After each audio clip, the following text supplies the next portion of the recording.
Hey, I know it's been a while. I haven't really had the time to make any videos. I just want to get out to my listeners that there has been a series of major discoveries made in Peru.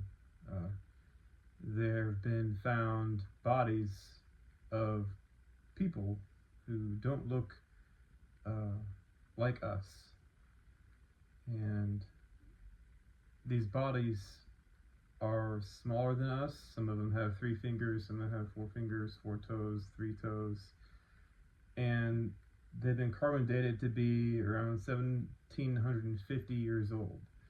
And they were found by a tomb raider in Peru. There's about 150 of these bodies that were discovered. Um, I just wanted to share that with you, uh, specifically because I think we're at a tipping point, if you will, the realization that we're not alone in the universe, and there's a lot more to the picture than what meets the eye. And be on the lookout for Google controlled, Apple controlled, CIA controlled, DIA controlled elitists in the government who don't want this information out there. A lot of the misinformation and disinformation is going to hit really heavy over the next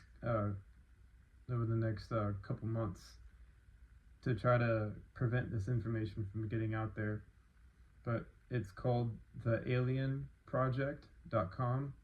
It's the alien project.com and \en for English. Of course, they have the language options in the top right.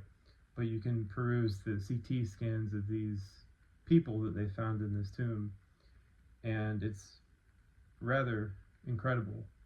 And I'm not completely sold on it yet because I want to see more scientists studying these things. But as it turns out right now, word of mouth is spreading um, that these things are real. And it's going to put a lot of pressure on the government to come out with what they have now concerning the ET bodies they have and the craft they have in their possession. Various disc-shaped craft, various other orb-shaped craft. The Kecksburg Bell is going to come out.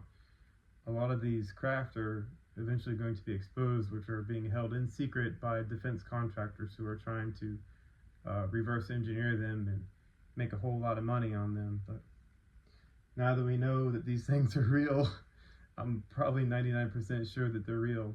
Uh, we're living in a completely different world now, and I just wanted to share that with my listeners in case they do try to find it out or look it up. And to tie this back to the theory, of course, it's obvious. All stars create life as they evolve into life hosting stars that the astronomers have been calling planets for quite some time now. The astronomers currently they are they're very ignorant of very important facts, and the type of information that they need to understand they just sort of they can't because they're too arrogant. Um, it's up to people who like watch these videos, or people like my wife, hi Celeste, who showed me these Nazca uh, bodies. She saw them, and I looked at them, and I was like, "Oh wow! I can't believe you found those things before I did." But but anyways, the kind of information that is needed to propel sciences into the 21st century and beyond is kind of being held back by forces in the government and by the arrogance of a lot of academics. So I guess I'm sort of attacking it from the arrogance of academics with this theory that all stars form life as they evolve. So every single light curve, as in the NASA Exoplanet Archive, they have to date 130,041,578 light curves.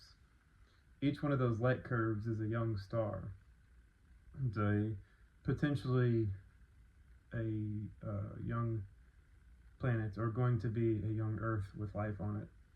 And the analogy I wanted to use for that is like a baby versus a man. Not all babies become men, but all men were once babies. Same things with stars and planets. Not all stars will become planets, but all planets were once stars. Alright, I guess that's enough for today. Alright, there you go.